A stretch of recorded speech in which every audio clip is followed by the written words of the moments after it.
after every event, we've been doing this for so many years in different formats. Why I keep doing it is because of the vibe that it creates. Because as much as I'm giving out and pouring in, I'm receiving.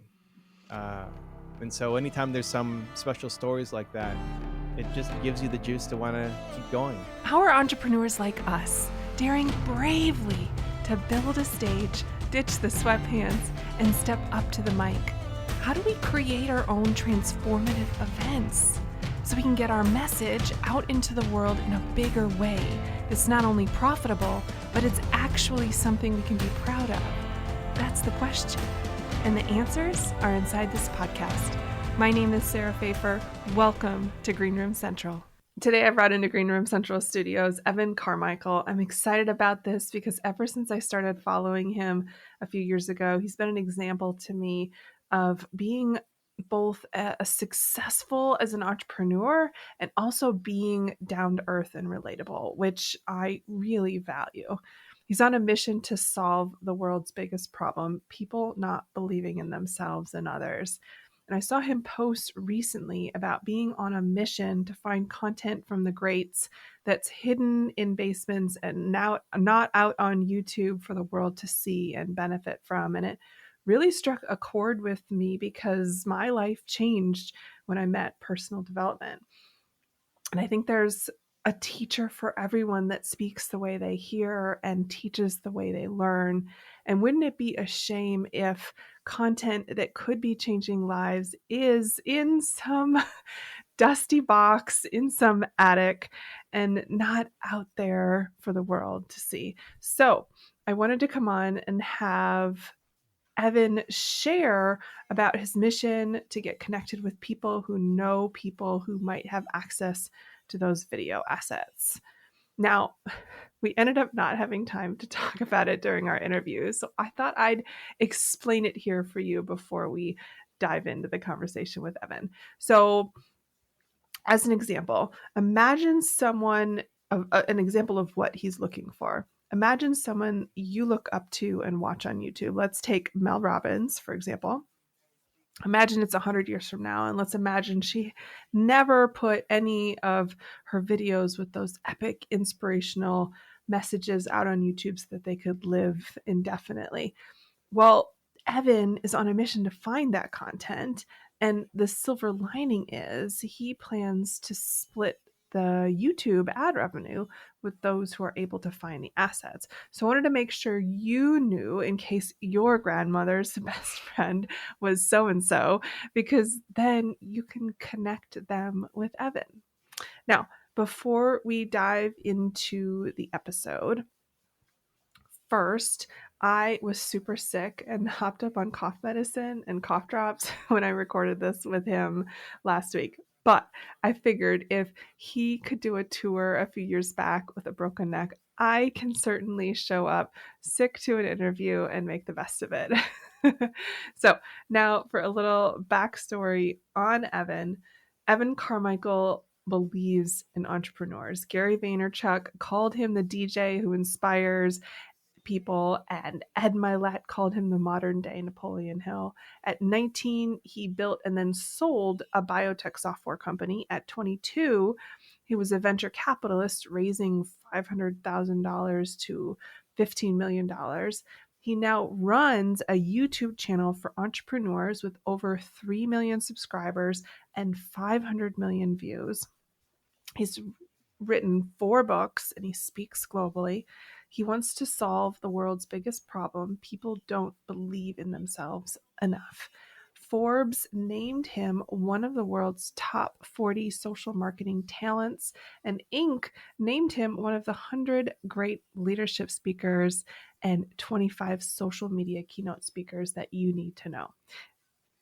And for a little fun, he's set 2 world records. He uses a trampoline and a stand-up desk. He owns Canada's largest salsa dance studio where he met his wife and has a giant bag of Doritos, get this, in front of him all day long to remind him that he is stronger than the Doritos. Toronto is his home. He's a husband, father, League of Legends fan, and Timo main. Welcome to Green Room Central Studios. Say hello to Lynch Foundation. Thank you for having me. It's great to be here. I'm excited to dive in. I am too. So I thought we'd start by having a little fun and ask you to Okay. share a story. So the whole premise for this show is that the belief that being in the room is everything. And as a little backstory for you, a little over 6 years ago, I stepped into my first 4-day personal development seminar. It happened to be Brendan Burchard's, and it changed my life. Within 11 months of being in that room, I left my 16-year corporate career. I started my own business. We sold our house. We moved from the Midwest to the Pacific Northwest. We paid off all the debt we'd been under for like a decade and a half. It was a massive shift. And so, to start us off today, I'm wondering if you would share a story of a room that you made it into that changed your life. Wow, so many. The first was honestly in high school with my teacher mentor in my last year. Her name was Madame Farr. And my school did this thing where they partnered you with in your graduating year with a teacher who became your mentor for the year. And most people didn't do anything with it, but I met Madame Farr every week. And I mean, she obviously taught French, but I don't use French. It's not really that helpful in my day to day Yeah. life. But she met me every week just to see how I was doing. And up until that year, I was a B and C student, and I graduated A+ Mm, across the board. Not only because of her, obviously I did a lot of work and I had my parents and everything else, but she was really influential for me. And I didn't even know that that was a room that I needed to be in. yeah. I was just kind of offered it and I said yes. I've just been many personal development rooms I've been in as well, but that was probably the first one, apart from being born into a family with my parents, and that was the room that I was kind of born into. Yeah. But yeah, Madame Farr had a big impact on my life. That's special.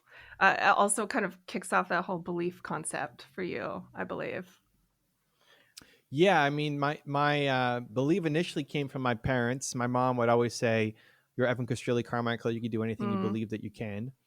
And I remember always having to have the talk when our report cards came in at school. My sisters were all getting their A's, and I have an older sister and a younger sister. I was the boy in the middle, getting my B's and C's. So not failing, not a terrible student, but not applying myself and not yeah. getting what I could be getting. And they would always leave a conversation telling me that not that I need to do better and I should be doing better, but that you're Evan Castrilli Carmichael. You can do anything you believe that you can. And so I think if they've told it to me enough that It's stuck. at 43, it's still in my head. So that's probably where it began. So I know you speak at events, and 83. So we're both 80s babies. Is that right? I was 1980. Yeah, me too. Yeah. So I know you speak at events and you go to events and you host your own events, like your mastermind, your tour, and the meetups you do when you travel. Is there something special about building your own stage that makes you especially grateful to have made that happen? Wow, what a question. There's something special about being with your own tribe. Mm. I think most of us are weird. How so? Right? Like you're pretty weird, Sarah. You're doing a podcast. It's pretty Yeah. weird. We tend to think that it's normal to have a podcast and it's normal to be an entrepreneur and it's normal, but it's not. No. It's weird. Yeah. Most people don't do this. Yeah. Yeah. If you look at your graduating class from high school or whatever, what are most people doing? Yeah. They're in some job Yeah. probably and hating their life. And so, just like when you found yourself at Brendan's event and it changed your life, Mhm. it's obviously, I mean, Brendan and sharing his great information, but also just being with your tribe, being with people who are also doing amazing things or want to do amazing things. Like if you want to do amazing things in your life, who do you tell that to? Yeah. Like probably nobody. Like maybe your spouse, and hopefully they're supportive. But a lot of us don't have anybody. And so when you can, whether you create your own group or find the group that's actually your Yeah. people, it's so amazing. It's great. And so I've been fortunate to be in a bunch of rooms, and also I like being able to bring people together in our program. So it's not so much about me, although I hopefully have something to share when I'm leading things, Yeah. but also Like I want Sarah to meet John, Yeah. and like and people start businesses together and stay in touch together. Like you talk about the mastermind. Um, Yeah. I do this 4 times a year mastermind group for thought leaders. You have to be a thought leader creating content. And for the women in the group, all share the same house. So like they get an Airbnb and they're all from different countries, Norway, Canada, United States, and another United States in a different state.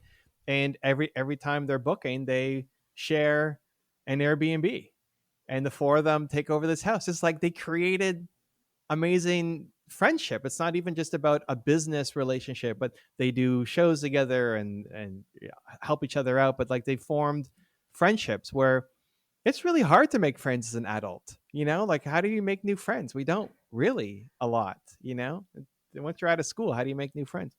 um, and so I love being able to bring people together, and we have a message and some education we're able to share, but the best part for me is learning how they've connected with each other as opposed to just learning what I had to teach. When you debrief I assume you debrief with Nina after like a mastermind event, for example. Is that what you guys are talking about? Like that's like still putting a smile on your face? Is like, did you see that happen in the room? Yeah, I mean, Nina's my wife, I guess, for people who are watching, and also very involved in the operations of. I like to say everybody needs a Nina because this business would not be what it is without Nina doing almost everything. So very fortunate to have her. But yeah, I mean, in looking at after every event, we've been doing this for so many years in different formats. Why keep doing it is because of the vibe that it creates. Because as much as I'm giving out and pouring in, I'm receiving. And so anytime there's some special stories like that, it just gives you the juice to want to keep going. I mean, I'm sure if Brendan heard your story, he'd be like, yeah, that's why I do what I do. Yeah, exactly. Sarah, like, thank you for sharing Yeah. that.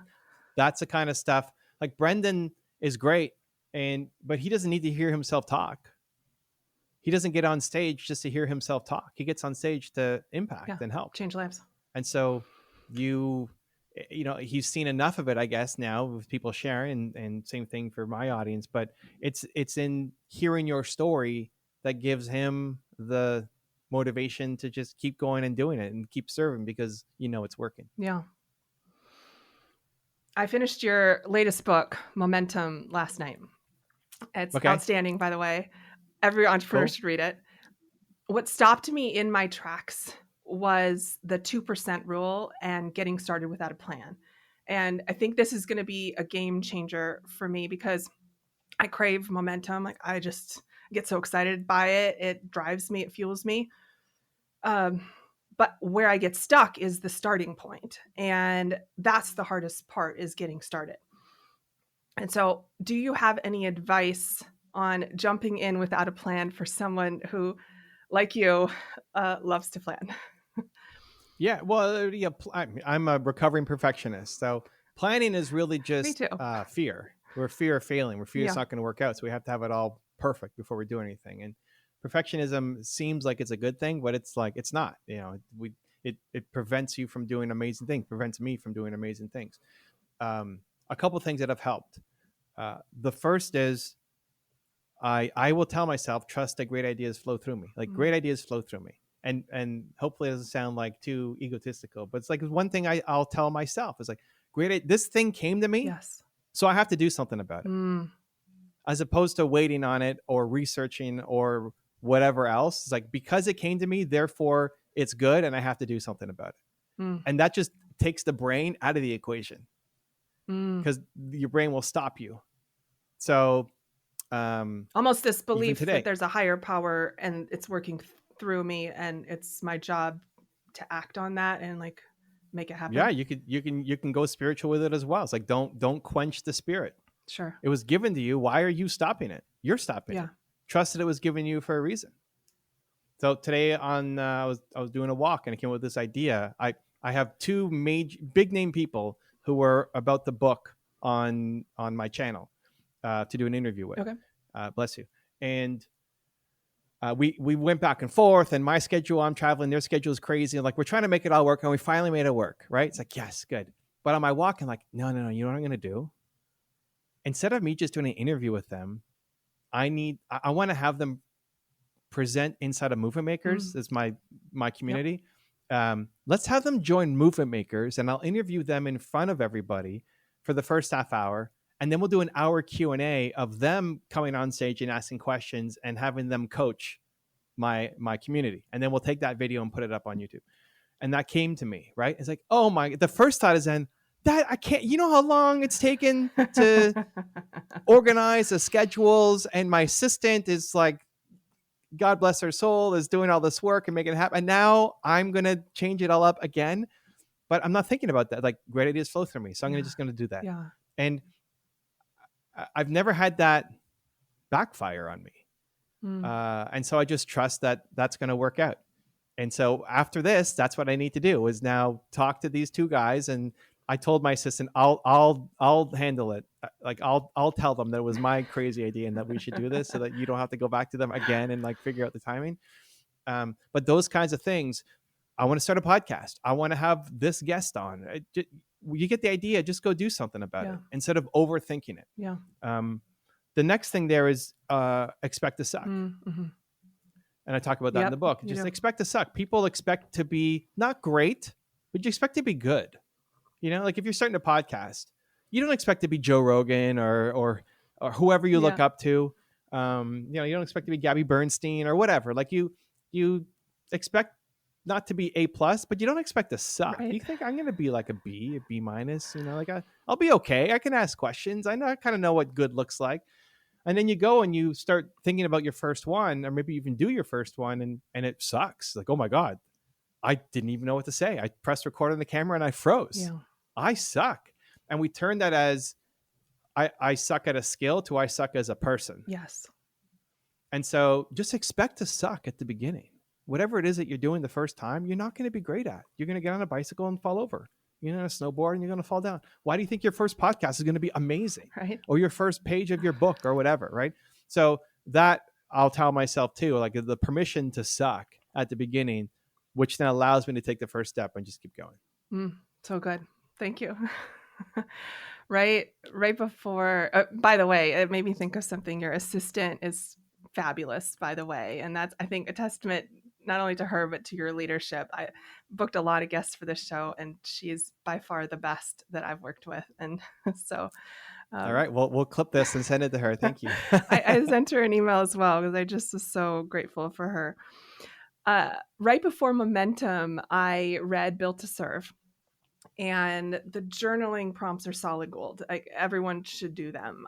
I'm typically one of those people who kind of blows through books and doesn't do the exercises, but something told me I got to do this. And I uncovered my purpose in life, which, I mean, that's just crazy that happened. But it's amazing. And ironically, it's care, just like your wife, Nina. Let's go. That's awesome. Which ties into my love language, which is helping people, just like yours. And in the book, you share that your purpose is #believe. And I've got something that I've been struggling with that I think you can help me with, because it's about belief. And since belief is your thing, I'm going to be vulnerable and ask you about it. So I believe in my ability to figure things out for my clients implicitly, like massively confident. I have plenty of proof of success of my 20 plus years now of producing events. And if you said right now, Sarah, I want to throw a big, multi-day conference for my movement makers, and here's what I'm thinking, can you help me? I'd be like, 100%, consider it done. But I know that there's a disconnect when it comes to truly in my core believing without a shadow of a doubt that the dreams that I have for my business and the life that I want to build for my family will come true. And that I will be able to make them come true. And that manifests itself in every interaction where I am like proactively doing lead generation or asking for a sale. My voice shakes. I lack confidence. I shut down. I say nothing. And I don't know how to fix it yet. It's the believing in myself part. Well, so, I mean, welcome to being human. It's like, that's every human. So though, like, I wouldn't, this is not only a Sarah issue. That's still my biggest problem too. if there's no doubt, you're saying like beyond the shadow of if there's no doubt, then it's too small. Mm. I mean, if you knew 100% that you could do it, you're not dreaming big enough. Mm. There's lots of things that you can do with no doubt. You could tie your shoelace with Yeah. no doubt, but who cares? I mean, that used to be a big thing. It did. When you were, I don't know what age, 5 years. Yeah. When do you learn to tie a shoelace? You're like, I don't know if I can do this. I can't do this. I don't know how to do it. And then all of a sudden you did it. And now it's nothing. It's easy. And that will always be there just for bigger things. You know, like you look at, when did you say you went to Brendan's thing? Was it 5 years ago? I think my first time was 2017. Mm-hmm. Okay, so 7 years ago. You go back to Sarah 10 years ago, compared to Sarah now. Yeah. It's like, it's not possible. I would say that. Yeah. Mm-hmm. What are you doing? Like, that's crazy. Yeah. There's no way. Mm-hmm. You're doing all this stuff. You have a podcast. Mm-hmm. What? You can't do that. So you're already an impossibility to yourself, let alone other people. You have created an impossible life to yourself. Yeah. To younger you. Right? Like if you from 10 years ago looked at you right now, it's like, that's not possible. Like, here's your future. No, that's not going to happen. That's not me. I can't do that. Right? And it's actually happened. So the same thing, like you're going forward, you're going to continue to create more impossibilities for yourself. And the fact that there is doubt means that you're on the right path. It doesn't mean that you succumb to it. Yeah. Especially consistently. Everybody's going to have bad days, bad moments. But the fact that there is doubt means you're on the right path and you're thinking big and creating a new impossibility for yourself. Yeah. So that's one. It's like, it's normal. You're human. I think it's so easy to be like, it's just me. No one else. There's nothing wrong with you. Yeah. What's wrong is the people who don't do anything about it. Like, they go to the event and never change. Yeah. Like you changed. You decided that wasn't just easy. That wasn't just, oh, okay, yeah, I'll just flip this switch and boom, look at that. That was work and doubt and fear. So that's one. And the second thing I would say is, well, to continue to create that environment for yourself daily. I love groups and I love events, and I have my own, and I've been to Brendan and spoke on Brendan's stage twice, 3 times. I don't remember. Anyway, Brendan's great. And we have these like highlight moments, which can take you up to a new level momentarily. But where do you fall back down? And then it's in those daily habits. I didn't wake up today. It's like, oh my God, I'm going to change the world. This is great. I'm so excited, right? That didn't happen this morning. Woke up. I don't know what day it is. I'm tired. You know, my dog was barking last night and all this stuff. But it's the habits that get me to this point. And so why I make the videos that I make is for me. Because I want Elon Musk in my ear and Maya Angelou in my ear and Gabby Bernstein in my ear. Like I want those people in my ear every day, because they help me believe in myself more than I currently believe in myself. Even if I have I'm talking to you, this is great, amazing. I'm going to leave this. I'm going to talk to those 2 people that I need to book on my show and tell them the new plan, and hopefully it's going to be okay and not freak out too much. But then tomorrow I'm going to wake up and it's like, it's gone. Where did that energy go? I don't know. So you got to rebuild it again. And so this is why a lot of people go to events and then never make a change. They just get really motivated and excited. But what's the point of motivation? What's to give you the courage to go do the thing that is necessary in your life? Like, motivation alone doesn't do anything, just makes you feel good. But it's to give you the courage to then go make some kind of change in your life or your business. Yeah. And then for any change to stick, you have to have consistency. And you may not be always at that level of jump. You're not going into your office and like high-fiving people and jumping up and down and, you know, all of Brendan's amazing tricks and Tony and et cetera, which would be amazing to walk into a room and everybody's cheering you on. But you can get that virtually. I like it through YouTube videos. You can get that by reading books. You can get that by listening to podcasts. However you best learn, don't let it be this random happenstance that, oh, this book happened to fall in my lap, or I happen to listen to this podcast. Schedule it in. So every morning, the first thing, I get up and then I go outside and I have one of my own videos on. Not of me talking. I don't need to hear me talking, but Brendan or Tony or Marie or Mel or whoever is helping me get clarity and belief and courage for the day ahead. Yeah.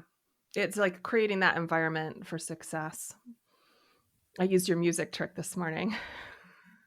Yeah, it's great. I mean, I put on music. I'll do that from the bathroom, right? So like I'm in the bathroom and I'll put on music right away because I don't want to.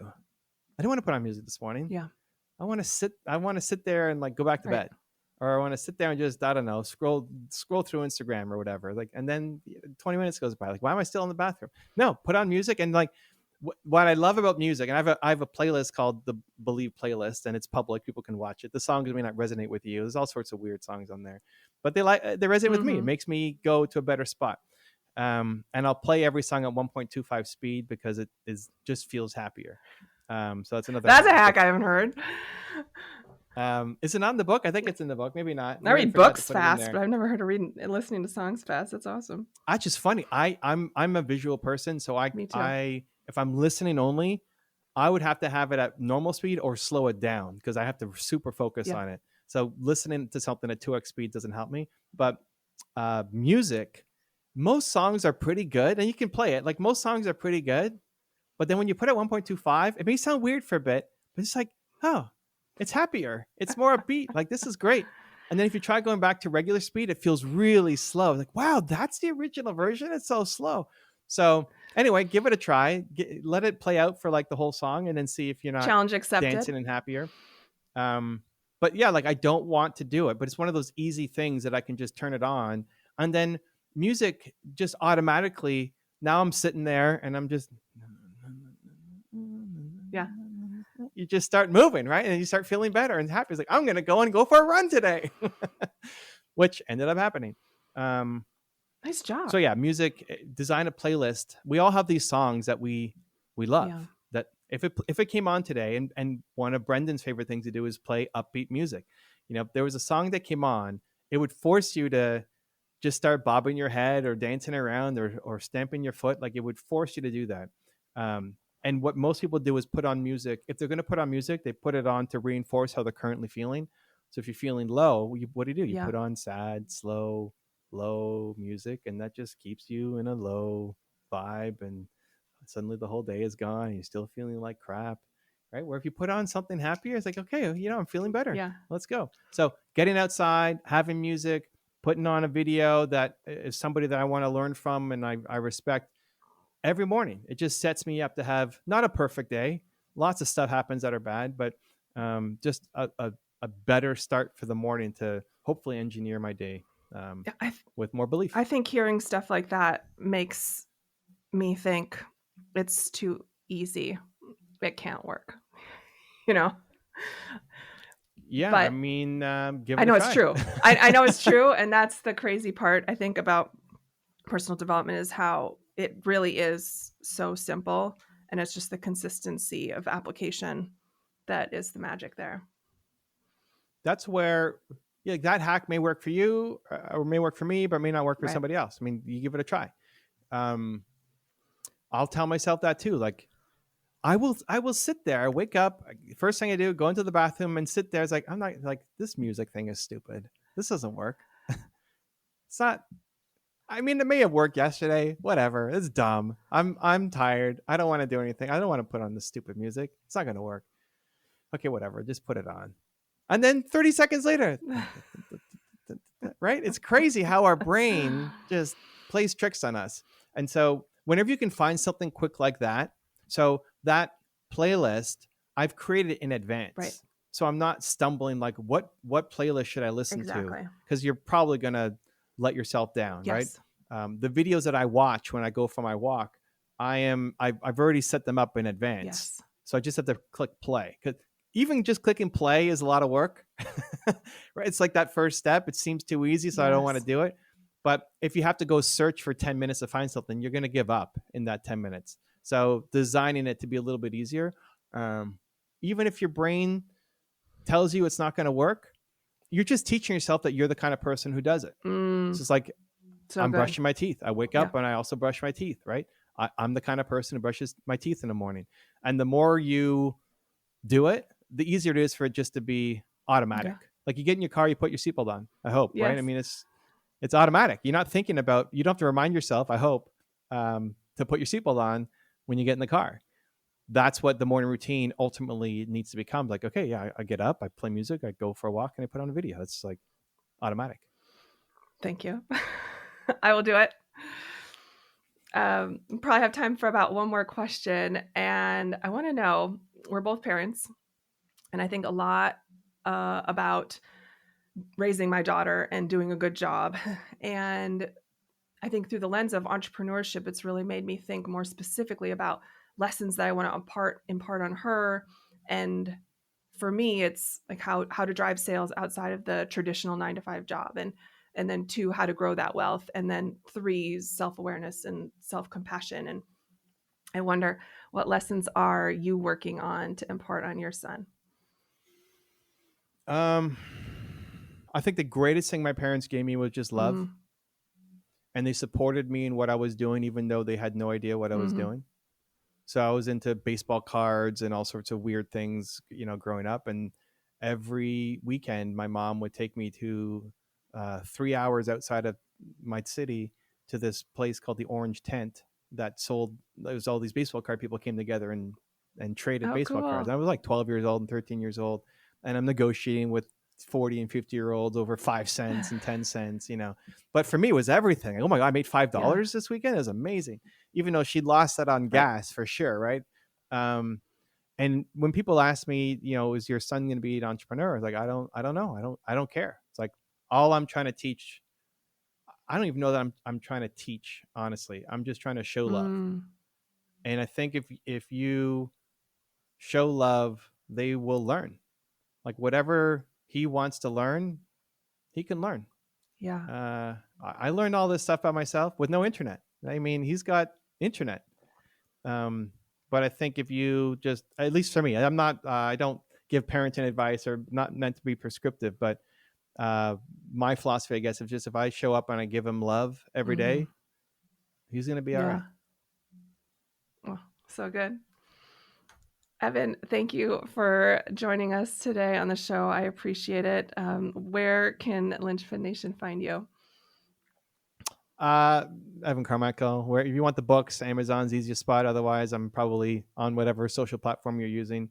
What episode number is this for you? This is going to be 115. It's going to come out on 115. Yeah, Wow. All right. Well, when you get to 250, let's do round 2. Thank you. I will. I'll reach back out at 250.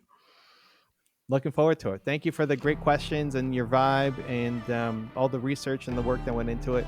And for everybody watching, listening, give Sarah some love. It's a lot of work to put a show and get over 100 episodes out. So if this episode meant anything to you, tell her in the comments and let her know. Thank you. I appreciate it. Thank you for listening to the Green Room Central podcast. If you loved this episode, then please take a screenshot on your phone and post it to Instagram, and be sure to tag @SarahPfeiffer and let me know why you liked it and what you'd like to hear, or who you'd like to hear from in the future. That'll help me know what to create for you. Also, if scaling events in your business sounds like something you want to tackle this year and you need a coach, let's connect to see if one-on-one coaching is for you. Just go to greenroomcentral.com. You and I can work together one-on-one throughout the course of the year and dive deep into the inner workings of your events and business. You'll receive mentorship, personalized feedback, and customized guidance to define your goals and achieve your next level of success. Just go to greenroomcentral.com right now to apply. I appreciate your commitment to leveling up and learning the mindset and strategy of live events. Keep going. Keep learning. If you want more, head over to greenroomcentral.com for show notes and all the links from today's episode.